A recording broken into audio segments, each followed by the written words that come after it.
Alright guys, so if you don't know, Planet Fitness is a different kind of gym, okay? It's basically a gym designed for people that really don't want to be at the gym. They're not serious about it and they want to be around other people like them.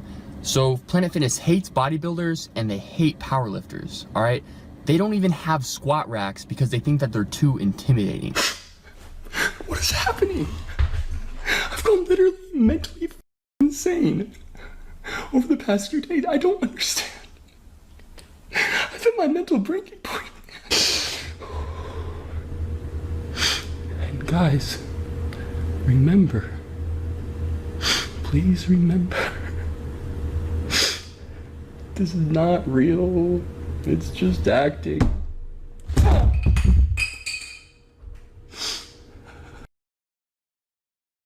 What's up guys, this is 2Bucks. I got a pretty nice commentary in store for you guys today, but before I do that, I just want to say that I will not be releasing a video every 3 days anymore from now on. I've been pretty busy with some other projects I've got going on lately, and when I hit the old college days, there's no way I can possibly do a video every 3 days, so I might as well just cut the habit right now.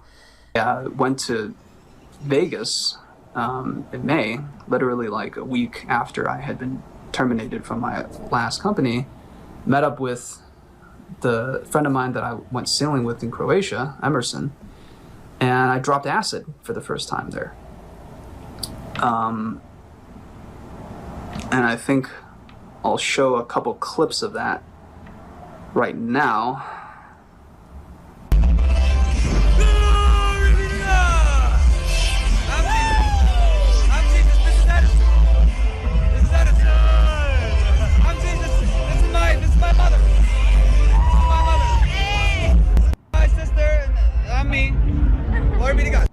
As a result of that drug-induced psychosis, I've been put into the mental hospital by my parents out of their concern. I've actually been in the mental hospital twice now. The last video that I made was me getting out, and I'm finally doing a little bit better.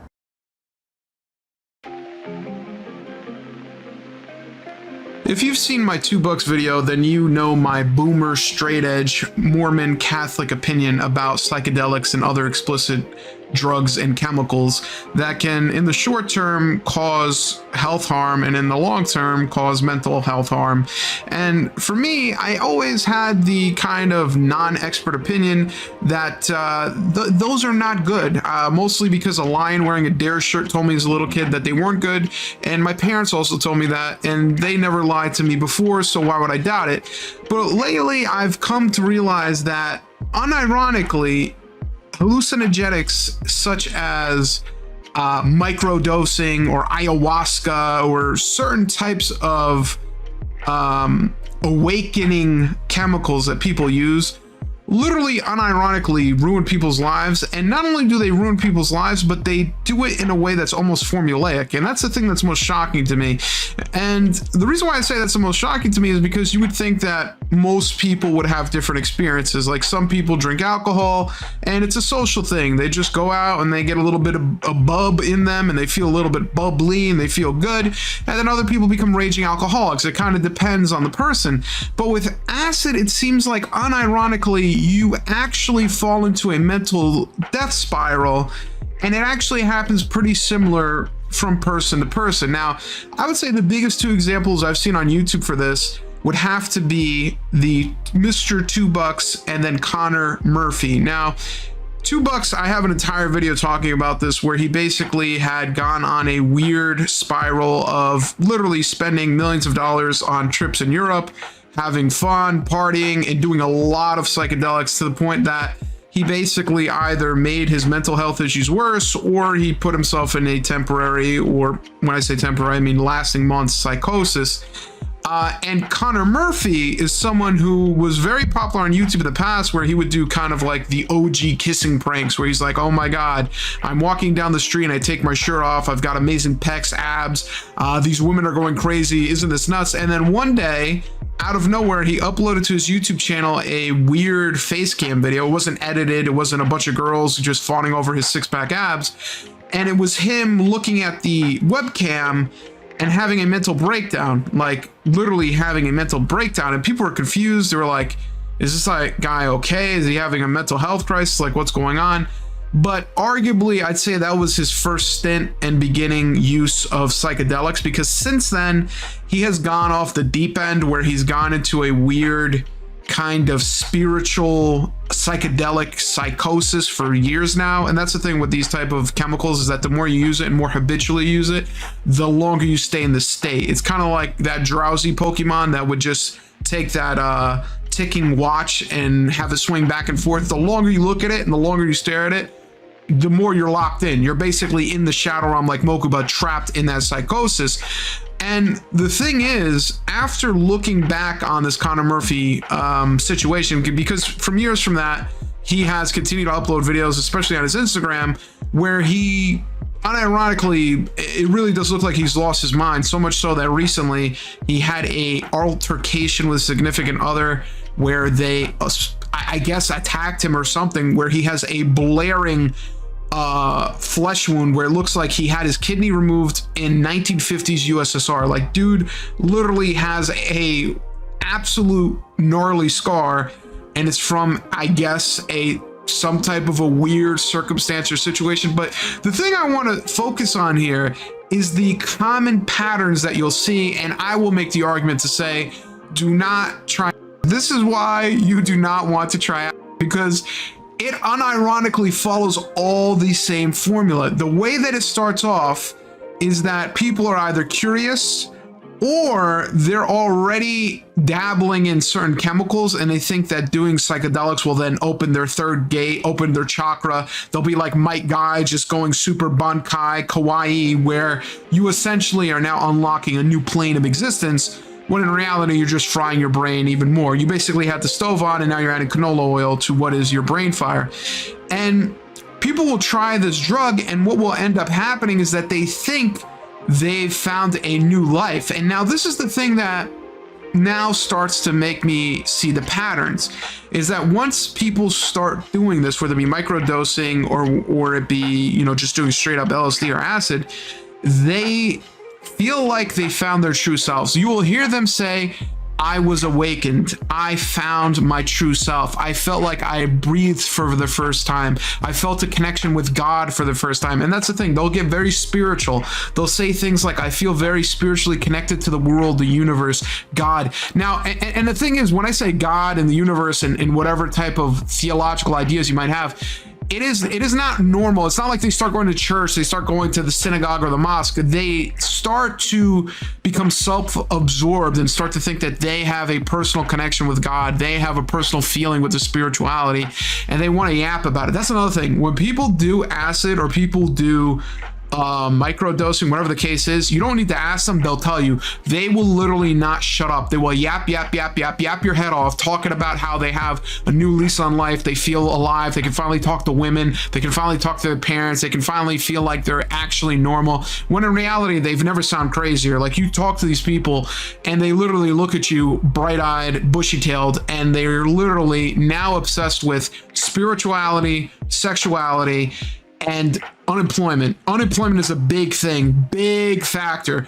Once you start doing this, your 401k is not interesting. That salary, not interesting. Money now becomes an object that is only used to fuel other trips. And that whole corporate ladder, the whole rat race, man, is not worth it. And it unironically follows this formula where you start off with spirituality. You start off by thinking you now have a new lease on life, where you're feeling like you're alive and you have a connection with God, and you have this weird kind of new understanding of the world. And I think another part of this then happens is that the overconfidence of your intelligence, like when you do this, you then yap and tell people like, I found the solution and now you need to follow me. And this is something that actually scared me. I swear to God, I'm not exaggerating right now. I got a text message from a friend who said that another acquaintance of theirs started doing acid. And they were like, why do they have this entire spreadsheet, Excel sheet showing like all this random stuff? And it was literally a white poster board on their phone, like the white paper on iPhone. And it was just a list of things that showed the universe, how you communicate with others, definitions for words. Like the word spirit would then have their own definition. Instead of using the Oxford Dictionary, they would say spirit, energy that you use, what time, things you use to replenish your spirit. And they would actually have an entire encyclopedia of definitions and then things they should do to be a good person. Like, you need to have critical thought, 4 hours of critical thought. After these 4 hours of critical thought, 2 hours of physical activity. Like, they sound like they're the dude from Taxi Driver giving a whole definition of, I've been complacent for too long. I haven't been grinding enough. It's now time to awaken. And when I saw that, I actually got scared and I said, holy mother of pearl, that is an exact copy, verbatim almost, of what 2Bucks was doing in the past. If you don't know, again, that 2Bucks video, he said all these things, right? I started seeing the patterns and started getting freaking scary, because it's one thing to say people start talking about spirituality. It's one thing to say these guys then become unemployed. It's another thing to say that these people have a chemical reaction in their brain where they literally use the same exact font, the same exact white background, the same exact grandiose definitions, the same exact yapping and professing and acting like they're a prophet from God.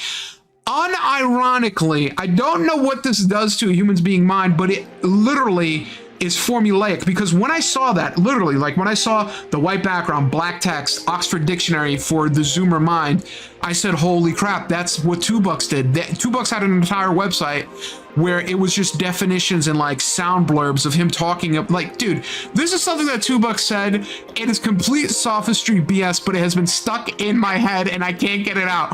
2Bucks said, when you try to do what is for tomorrow, you're stealing from tomorrow what you're doing today, and what is today becomes tomorrow. And I think about that sometimes when I'm at work, and see, this is the problem.